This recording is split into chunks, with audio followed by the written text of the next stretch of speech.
Comment décrocher un contrat de travail au Canada tout en étant à l'étranger pour venir travailler au Canada? C'est la question à laquelle je réponds dans cette vidéo. Alors, si c'est une question qui t'intéresse, installe-toi très bien. Ça commence tout de suite.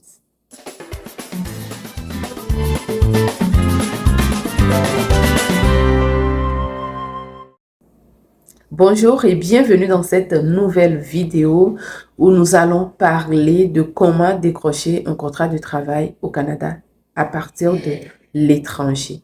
Alors, cette vidéo, c'est une réponse à une question de quelqu'un qui me suit ici sur YouTube qui a posé la question dont je viens répondre ici pour que vous aussi, vous puissiez en profiter. Si tu viens d'arriver ici, abonne-toi, active la cloche de notification et partage les vidéos pour agrandir la belle communauté.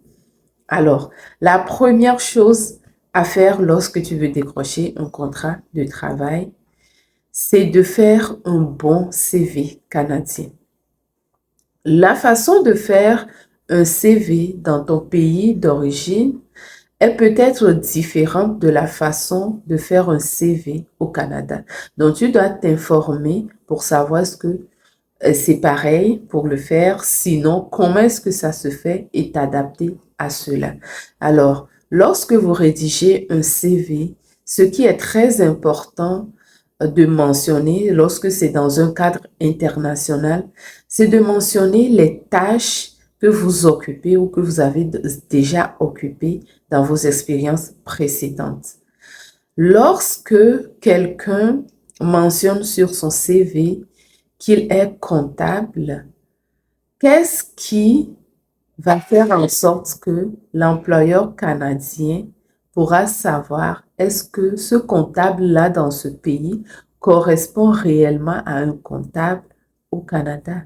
C'est bien évidemment les tâches, parce que les noms des postes peuvent être différents d'un pays à un autre. C'est la raison pour laquelle c'est très important de faire une description des tâches que vous avez occupées dans votre emploi. Ça donne une idée plus claire à l'employeur pour savoir, OK, selon la description que cette personne a faite, même si le titre ne correspond pas au même titre ici au Canada, là, ça lui donne une idée de qu'est-ce que tu peux faire.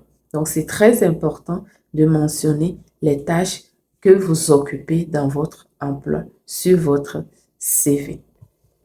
La deuxième chose, après votre CV, bien évidemment, il faut postuler à des offres d'emploi pour avoir cette chance-là d'être appelé en entrevue par un employeur. Alors, je vais vous laisser dans la barre de description quelques liens où vous pouvez aller pour voir des offres d'emploi du Canada et pouvoir postuler. J'ai déjà fait une vidéo aussi par rapport à ça. Je vais mettre également la vidéo dans la barre de description. Vous allez pouvoir aller regarder cette vidéo-là aussi. Donc, vous postulez aux offres. Ça peut être directement avec les employeurs. Ça peut être à travers des sites d'offres d'emploi que vous allez le faire. Et vous tentez votre chance plusieurs fois. Moi, je vous dirais là, postulez, postulez et postulez autant de fois que vous pouvez. Alors, la troisième des choses, c'est l'entrevue. Donc, lorsque tu as un bon CV que tu as envoyé, soit à un employeur directement ou soit à travers un lien pour les sites d'emploi, tu vas recevoir une convocation pour entrevue ou entretien. Là, ça dépend de votre lieu de résidence. Donc, entretien d'embauche. Et là, qu'est-ce que l'employeur veut? L'employeur a déjà votre CV. L'employeur veut voir, OK, c'est qui cette personne-là? Alors, c'est très important, votre nom verbal lors de l'entrevue. L'employeur veut voir, OK, c'est qui cette personne? Qu'est-ce que cette personne-là dégage?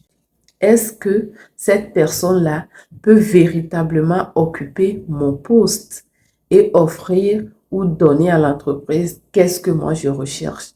Alors, lorsque tu viens en entrevue, c'est là que l'employeur va voir si tout ce que tu as écrit sur ton CV correspond à toi.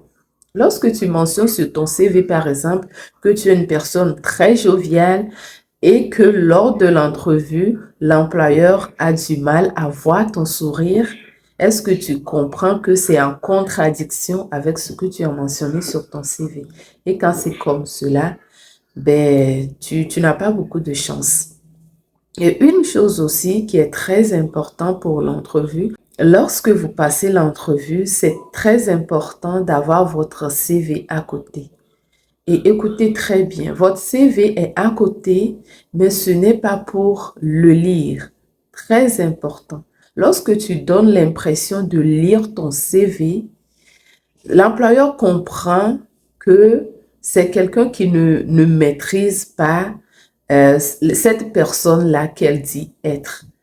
C'est toi, ton expérience qui est mentionnée sur ton CV. C'est toi, ton parcours qui est mentionné sur ton CV. Alors, lorsque tu dois lire ce CV-là en entrevue, ben, est-ce que toi-même, tu comprends que ça ne marche pas?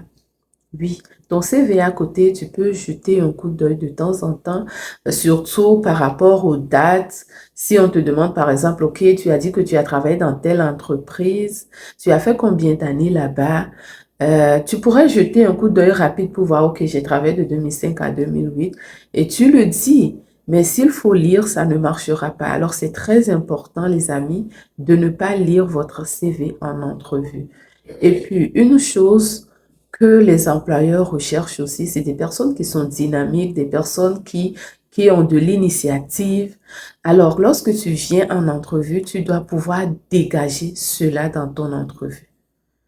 Est-ce qu'on se comprend? Alors, en résumé, les 3 points que je vous donne ici pour réussir à décrocher un contrat de travail à partir de l'étranger. Le premier point, c'est de rédiger un bon CV canadien. Le deuxième point, c'est de postuler pour pouvoir avoir la chance d'être convoqué en entrevue. Puis la troisième chose, c'est de pouvoir vous vendre en entrevue. C'est de pouvoir convaincre l'employeur en entrevue. Donc voilà les amis, qu'est-ce que je tenais à vous dire aujourd'hui dans cette vidéo pour répondre à la question de cette personne-là qui a posé le sujet de savoir comment est-ce qu'on peut ou quels sont les conseils pour décrocher un contrat de travail à partir de l'étranger.